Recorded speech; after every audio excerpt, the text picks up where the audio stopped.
Iran Israel crisis पैदा हो गया है, उससे सबसे ज़्यादा जो असर पड़ा है हम बलूचिस्तान वालों को, हमारे वालिदैन हैं, हमारे बहन भाई हैं, हमारे बुजुर्ग हैं। अगर हम इनको इस तरह छोड़ेंगे तो मेरे ख्याल में इनकी बद्दुआओं से हम क़यामत तक भी छुटकारा नहीं पाएंगे। यकीनन ये कहता हूँ कि इस बजट पे एक तफसीली बहस हुई इसके हक़ में और इसके ख़िलाफ़ भी अच्छी तरह पोस्टमार्टम किया गया और इसके मनफी और मुस्बत पहलू सामने लाए गए।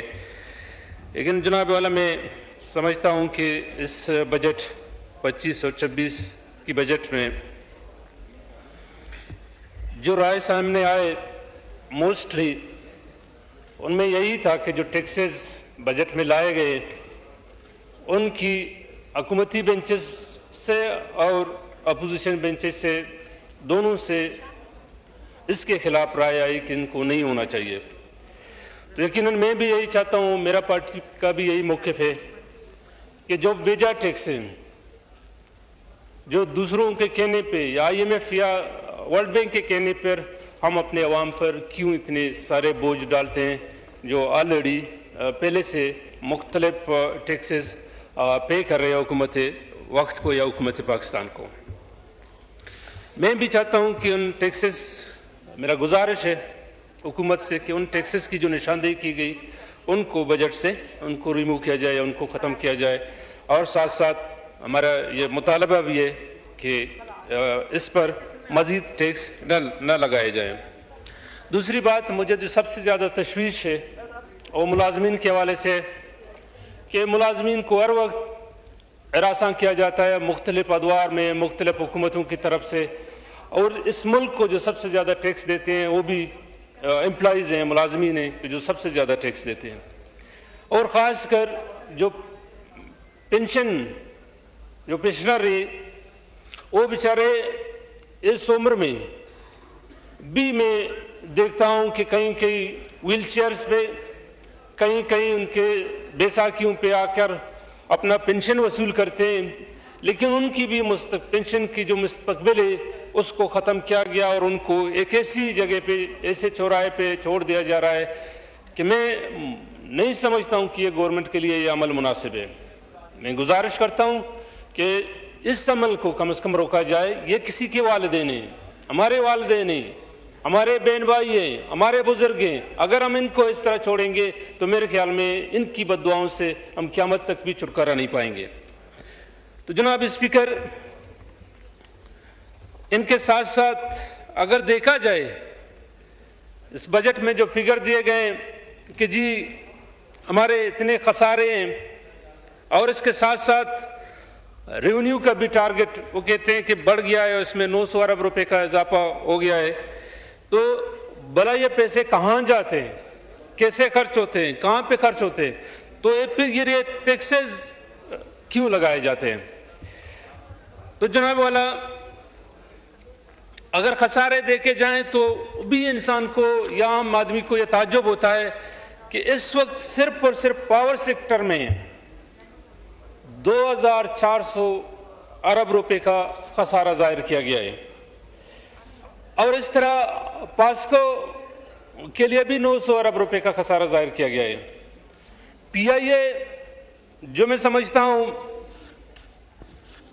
इसको एक बेहतर इदारा होना चाहिए था, उसके लिए भी 8300 अरब का खसारा जाहिर किया गया है। इस तरह गैस सेक्टर में भी 500 अरब का खसारा जाहिर किया गया है और बंदरगाहों का अभी ऐलान है कि किस सेक्टर में कोई रेवेन्यू आ सकता है, ज़्यादा से ज़्यादा आ सकता है। बंदरगाहों का भी 150 अरब रुपए का भी खसारा इसमें जाहिर किया गया है और इस तरह खाद और दूसरे सेक्टर में भी 150 अरब रुपए का खसारा जाहिर किया गया है। और सबसे बड़े मज़े की बात है कि जो PTV और रेडियो पाकिस्तान है इसमें भी 80 अरब रुपए का खसारा जाहिर किया गया है। भला कौन सा इदारा ऐसा रहता है जिसमें खसारा ना हो? तो मैं कहता हूं कि गवर्नमेंट को और संजीदगी का मुजाहरा करना चाहिए और अपने मामलात हैं जो उनको बेहतर बनाने चाहिए।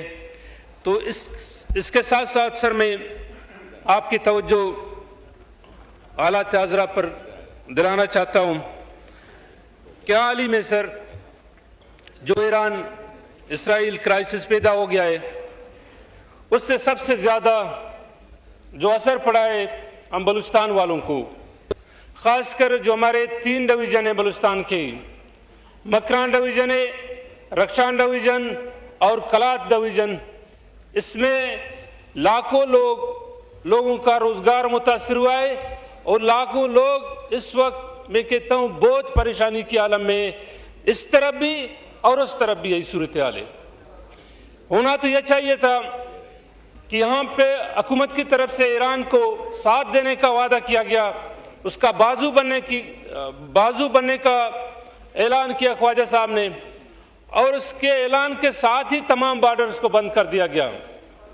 अभी हमारे पास ना पेट्रोल मौजूद है, ना गैस मौजूद है, ना बाकी ज़रूरियात ज़िंदगी मौजूद है। अभी हुकूमत पाकिस्तान की जिम्मेदारी बनती है कि उस तरफ तवज्जो दें कि वहाँ पे क्या हो रहा है। एक ऐसा अलमिया पैदा हो रहा है, मगर अफसोस से कहना पड़ता है ना मरकजी गवर्नमेंट ना सूबाई गवर्नमेंट उस तरफ तवज्जो दे रहे।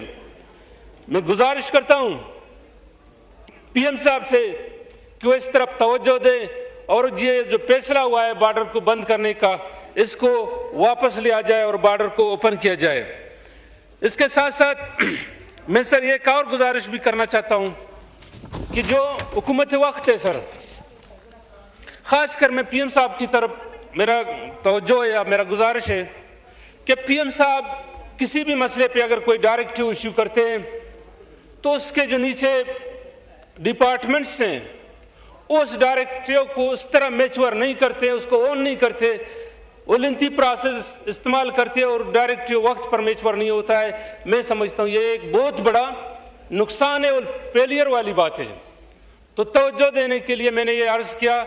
मुझे उम्मीद है कि इस तरफ जो PM साहब डायरेक्टिव इशू करते हैं वो इस पर अमल दरामद भी करते हैं। जी वाइंड अप करें। Thank you sir. एक मिनट सर। जनाब वाला, जो नए स्कीमात हैं बलूचिस्तान के हवाले से यहाँ पे कहा जाता है कि जी बलूचिस्तान को हमने इतने स्कीमात दिए हैं, ज़रूर नंबरिंग के हवाले से की होगी, इसमें कोई शक नहीं है, मगर आप देखें सर उसमें जो एलोकेशन है वो क्या है।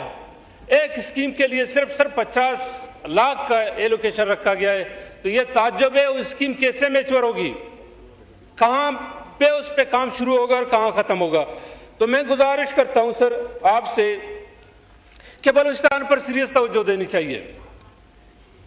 मैं कहता हूँ एक दफ़ा फिर बलूचिस्तान पे आगाज़ हुकूक के बलूचिस्तान करनी चाहिए इस गवर्नमेंट को, जो पिछली गवर्नमेंट पीपल्स पार्टी की गवर्नमेंट ने मेरे ख्याल में रज़ा रब्बानी साहब की गवर्नमेंट ने दी थी, उसको आज फिर दोबारा बलूचिस्तान के अवाम को उसकी ज़रूरत है। हम आपका और हुकूमत वक्त से यह मुतालबा करते हैं कि इस जानिब तवज्जो दे। सर शुक्रिया आपका। Thank you.